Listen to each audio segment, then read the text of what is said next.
les pros des cryptos.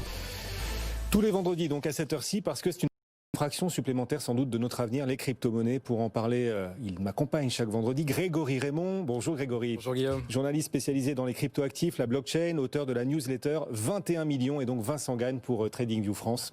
Toujours avec nous.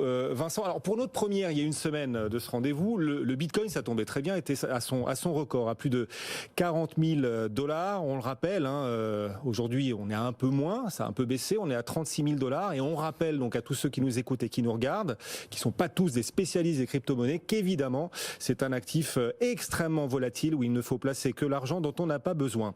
Est-ce qu'il faut même, Vincent, éviter d'y investir maintenant qu'on est sur ces niveaux? Bon oui, on a un peu consolidé par rapport à il y a une semaine, mais on est quand même sur des niveaux élevés encore sur le Bitcoin, 36 240 $ à l'heure où l'on se parle. Est-ce qu'on peut parler d'après vous de bulle sur cet actif? Alors, bonne question. En début de semaine, fin de semaine dernière et en début de semaine, il y a eu une ou deux sessions de forte baisse. Moins 15, moins 20%. Et partout dans la presse financière, on pouvait lire krach boursier, marché baissier, moins 20. Les crypto-haters, s'ils sont prêts à leur joie, ils ont attaqué le cours du Bitcoin. Le cours du Bitcoin n'est pas une bulle. Je vais donner quelques éléments sur ce sujet. Ça fait 10 ans que le marché cote. Qu'est-ce que c'est qu'une bulle? C'est un marché qui monte longtemps, plusieurs mois, plusieurs années, et de manière verticale, et qui à la fin crash et revient à la case départ. Si vous prenez le cours du Bitcoin depuis 10 ans maintenant, c'est pas du tout le modèle de construction de la hausse. On a même eu parfois plusieurs années, 2-3 ans de pause entre 2013 et 2016.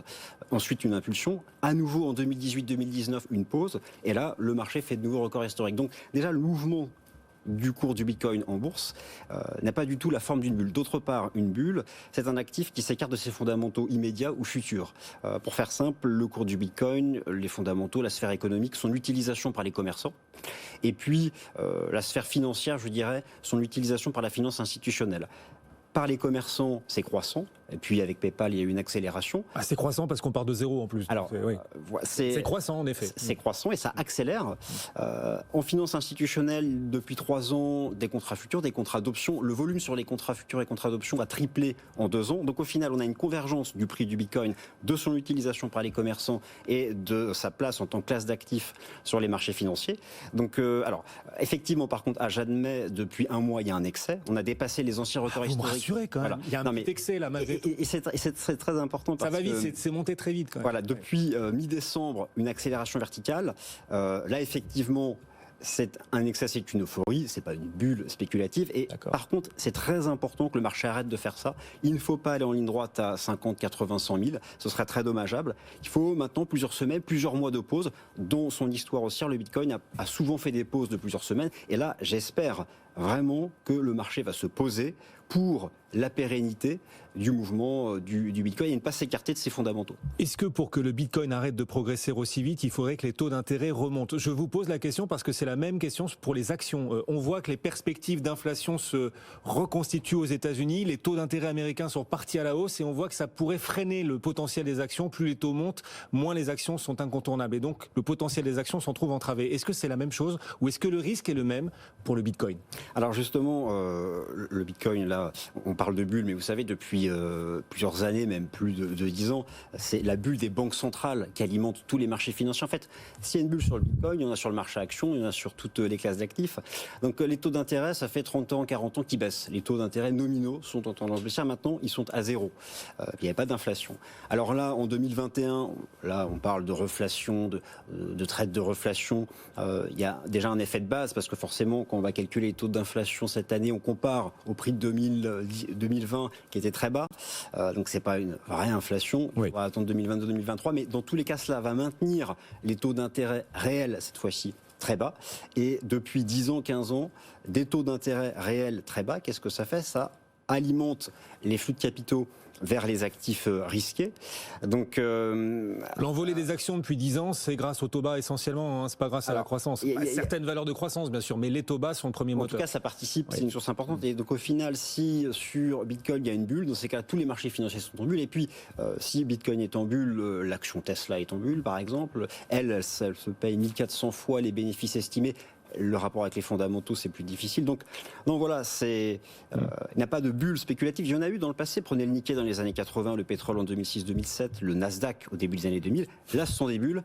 Voilà. Alors par contre, Bitcoin a intérêt maintenant à se calmer pour éviter Attention aux éventuels parfums de bulles là-dessus. Grégory, vous voulez réagir Je suis pas analyste technique, donc je m'avancerai pas. En tout cas, ce rendez-vous, il est là pour vous apporter les jalons nécessaires chaque semaine avant le week-end. En plus, le fait que ce soit avant le week-end, ça permet de cogiter, de réfléchir, de débattre. Et on voit que la communauté crypto aime débattre. On s'en est aperçu déjà après le premier rendez-vous des pros des cryptos la semaine dernière. Grégory, d'ailleurs, vous suivez de très près leur actualité aux crypto-monnaies. Et alors, bon, on savait que le Bitcoin, les cryptos étaient un actif à la réputation sulfureuse, soupçonné de parfois financer en douce certaines activités. Et on a là un cas d'espèce. En tout cas, on a appris ces dernières heures qu'un Français aurait financé des militants pro-Trump juste avant l'invasion du Capitole la semaine dernière par les bitcoins. Qu'est-ce qu'on sait de cette histoire, Grégory ? Alors, on sait que c'est un Français parce que tout simplement, il a écrit une note de blog dans laquelle il explique ce qu'il va faire. Et il explique, l'histoire est un peu dramatique parce qu'il explique qu'il va bientôt se suicider parce qu'il est atteint d'une maladie incurable et qu'il souhaite léguer une partie de sa fortune, donc l'équivalent de 500 000 $ en Bitcoin, à des gens qui partagent ses idées. Et donc, ces gens sont des militants pro-Trump et qui n'aiment pas vraiment comment le monde occidental est en train de changer. Oui. Et pourquoi est-ce qu'il a utilisé du Bitcoin ? Combien est-ce qu'il aurait d'ailleurs distribué en Bitcoin ? En fait, pourquoi il a utilisé Bitcoin ? C'est très simple, c'est parce que c'est un moyen incensurable, un moyen de paiement incensurable. Ça veut dire que si j'initie une transaction, personne ne pourra la bloquer. Ça peut servir dans des cas comme ça, bien sûr, mais ça peut servir aussi à plein de gens qui vivent sous des gouvernements autoritaires. Ce qu'il faut comprendre, en fait, c'est que Bitcoin offre une liberté financière totale. Liberté financière totale, on pourra revenir là-dessus. Et donc, ce Français aurait distribué, on va dire, donné 430 000, l'équivalent de 430 000 € en Bitcoin. Exactement. À des militants pro-Trump juste avant l'invasion du Capitole. Exactement. On ne sait pas si ça a servi à cette invasion-là, mais c'est arrivé un mois avant. Bon, qu'est-ce qu'on sait de la société d'ailleurs qui a révélé cette affaire ? Alors, c'est toutes dernières heures, c'est tout frais. Exactement, ça date de ce matin ou d'hier soir. Cette société s'appelle Chainalysis. Elle est embauchée par des gouvernements pour donc traquer les transactions sur la blockchain.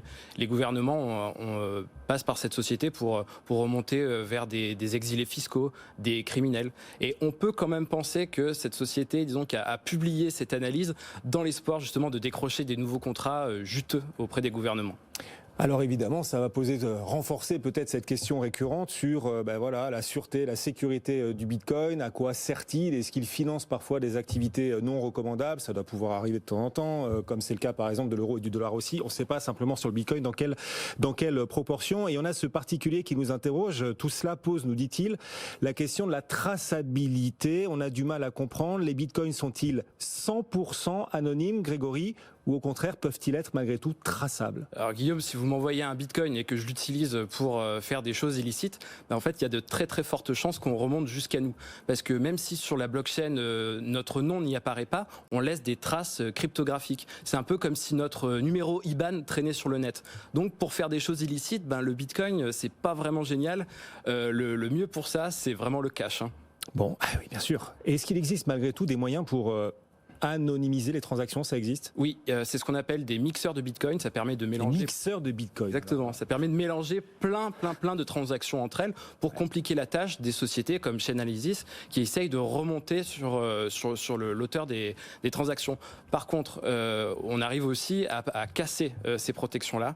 Mais dans l'histoire qui nous intéresse aujourd'hui, on pense que cette personne n'a pas utilisé ça parce qu'il voulait qu'on remonte jusqu'à lui et qu'on parle de ces théories politiques à usage, de façon posthume.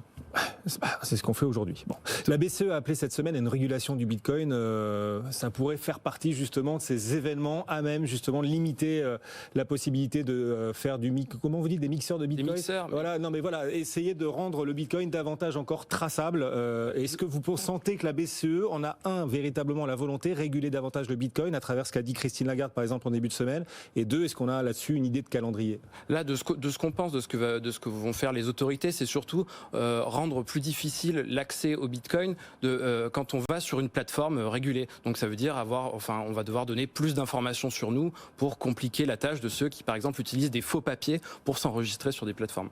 Bon, dans un instant, Grégory, vous nous direz les actualités qui nourrissent votre newsletter, 21 millions, qui connaît un franc succès. Vincent, le potentiel maintenant pour ceux qui souhaitent éventuellement continuer d'investir sur le Bitcoin, on rappelle, c'est un marché malgré tout extrêmement complexe. Il faut essayer d'investir toujours dans ce qu'on comprend. C'est Sénèque qui expliquait qu'il n'y avait pas de vent favorable à ceux qui ne savent pas où ils vont. Voilà. Donc essayez de savoir où vous allez en investissant dans le Bitcoin et vous maximiserez, vous optimiserez les chances que ce vent des Bitcoins et des cryptos vous soit favorable. En termes de potentiel, et ce qui reste important, on est à 36 000, un peu moins, là, 35 600 $ sur le Bitcoin. Jusqu'où est-ce que vous voyez baisser ou descendre désormais ? Alors, on n'a plus de repères techniques passés puisque, comme vous le savez, en décembre dernier, le cours du Bitcoin a fait de nouveaux records historiques, comme il le fait régulièrement en fait depuis 10 ans. Et à chaque fois qu'il a fait de nouveaux records historiques, il a derrière accéléré et créé donc une nouvelle jambe de hausse. Ce qui est certain, c'est que on peut calculer des objectifs de cours théoriques. Il y a tout un tas d'outils qui permettent de le faire, mais franchement, personne ne le sait. Moi, je pense que en tendance haussière, si on croit dans l'avenir de ce marché, il faut plutôt se concentrer sur les niveaux de support. Les premiers supports forts, costauds, ils sont quand même en dessous du niveau actuel des cours, à 25 000 $. Ah oui, belle baisse. Oui. Tout à fait. Donc, et 25 000 $, il y a encore un mois et demi, c'était un prix exceptionnel. Donc moi, je ne serais pas surpris que ces prochaines semaines, entre 25 000 et les 35-40 000 $, le marché se stabilise. En tout cas, je le souhaite, je l'espère, pour la construction du mouvement. Alors, pour répondre aussi à votre question sur le risque, la meilleure façon de se protéger, c'est d'éviter certains produits. Le Bitcoin, à long terme, éviter l'effet de levier. Il y a tout un tas de produits, les CFD notamment et d'autres, qui permettent de jouer le Bitcoin avec l'effet de levier. Il faut éviter ça, il faut y aller en spot au comptant. Et déjà là, on minimise le risque. Donc ça concerne en fait tous les produits financiers. Voilà. Et c'est un conseil clé en main qu'il vous apporte Vincent Gane pour TradingView France, la newsletter, le blog 21 millions. Qu'est-ce que vous proposez cette semaine ? Ça sort chaque vendredi, c'est ça, chaque jeudi matin. Chaque jeudi matin. On est en retard alors. Qu'est-ce que vous proposez cette semaine, Grégory ? Cette semaine, on propose un comparatif des 10 meilleurs portefeuilles numériques pour détenir, stocker ces cryptos et éventuellement avoir du rendement dessus. Alors c'est classé par sécurité, confort d'utilisation. C'est l'article parfait pour commencer et on propose aussi une analyse pour arriver à déceler les petites valeurs qui sont en train de monter dans cet écosystème. Intéressant. Et ne perdez pas vos clés d'accès au Bitcoin, hein, bien sûr. C'est arrivé ces derniers temps à quelques-uns. Et ils s'en mordent les doigts, bien évidemment. Merci à tous les deux, les pros des cryptos. Chaque vendredi, bon retour. Grégory Raymond et sa newsletter 21 millions. Vincent Gane, TradingView France. Bon retour.